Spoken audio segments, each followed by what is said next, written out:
The air in the deep canyon was thick with the smell of wet earth and pine, but underneath that, there was something else, a scent like spoiled copper and wet dog, potent and utterly wrong.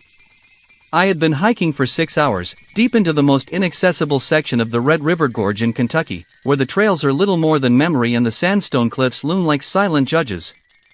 I was placing a long-term acoustic sensor near a dry waterfall, balancing precariously on a slick, moss-covered boulder, when I saw the anomaly. It wasn't a print, not in the traditional sense. It was a gouge in the rock face, about 7 feet up, a deep, curving furrow that looked like 5 parallel furrows dragged by something heavy and impossibly strong. A bear might scratch the bark off a tree, but this was carved into solid, aged sandstone, and it was too high. I ran my fingers over it. The edges were sharp, fresh. My skin crawled. The logical part of my brain, the one trained in conservation science, screamed geological fluke, but the primal part whispered claws.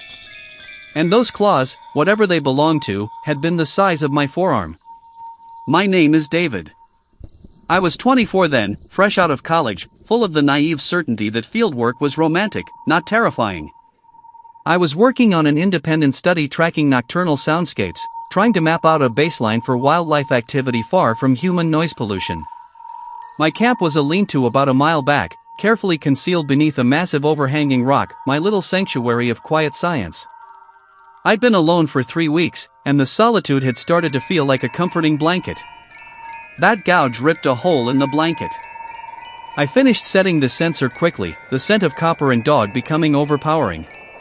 As I worked, I heard a sound from the ridge above, not a branch breaking, but a soft, rhythmic thud, thud, thud. It wasn't the clumsy footfall of a deer or the heavy plod of a wild hog. It was calculated, weighty, and utterly silent between the strides. I packed my tools, heart hammering against my ribs, and tried to rationalize it as a large elk. Elk don't move that way.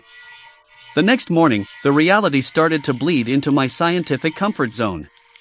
My supplies, which I'd carefully stored in a bear-proof container strapped between 2 trees, were scattered.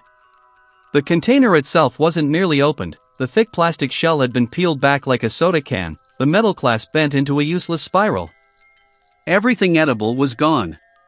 I found a single, deep, 3-toed print in the damp soil near the wreckage. It was enormous, roughly 15 inches long, and disproportionate. The weight distribution looked wrong for any known terrestrial mammal. It looked like a footprint left by a creature standing on its hind legs.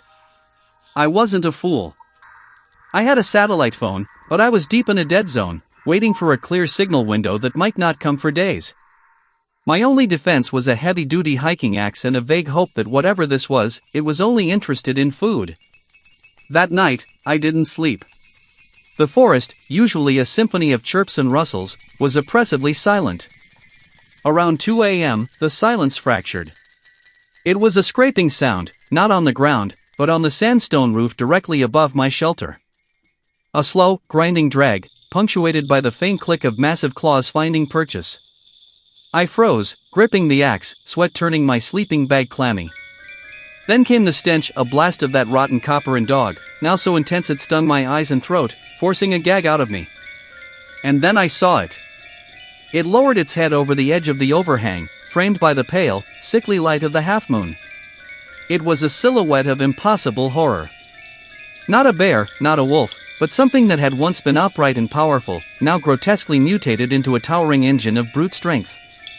The Black Giant Werewolf.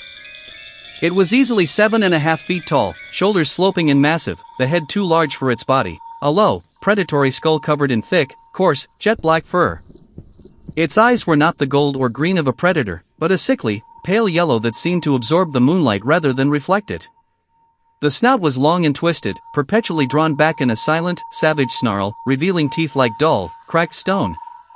It didn't make a sound, but the way it stared, the absolute absence of anything human or intelligent behind those eyes, it was pure, instinctive malice. It was ugly, frighteningly, repulsively ugly, a biological nightmare of sinew and bone. I didn't think, I acted. I rolled out of the sleeping bag, grabbed my small pack, and bolted into the trees, not daring to run toward the trail. I ran sideways, into the labyrinthine gorges and chimney holes, the only place I thought its massive frame couldn't follow. The next few days were a blur of desperate survival. I discovered why the creature had been so silent. It moved with an almost unnatural grace, a terrifying efficiency that belied its size. It didn't stalk me, it hunted me, methodically covering every inch of the territory I used to think was mine. I survived on iodine water and the frantic energy of sheer terror. I was trapped. I had retreated into a narrow, deep crevice known locally as the Devil's Toothpick, a vertical split in the rock face just wide enough for me to squeeze through. It was a dead end, but the entrance was small, and I thought it might buy me time. It bought me an hour. It didn't try to squeeze in. It used its terrifying strength. I was shivering, huddled at the back of the crevice, when the rock wall 20 feet above my head shook. A shower of dust and small pebbles rained down on me. I heard the sickening, grinding sound again, and then a piece of the cliff face, the size of a microwave, cracked loose and tumbled past the opening. The creature was deliberately widening the entrance, tearing apart solid rock with its claws. It was not a magical creature, it was a physical force of such magnitude that it defied belief. Then, I witnessed the murder. I had managed to slip out of the toothpick and was making a desperate, exhausting climb up a rope I'd installed weeks earlier, racing against the creature's geological destruction. From a vantage point high on the cliff, I saw a flicker of orange in the distance, another hiker. A seasoned, middle-aged man with a gray beard and a massive backpack, setting up camp in a small, peaceful clearing near a stream I called the Fern Run. The Black Giant Werewolf came out of the woods not walking, but rushing, a black, low-slung blur that covered the 100 yards between the ridge and the camp in maybe 3 seconds.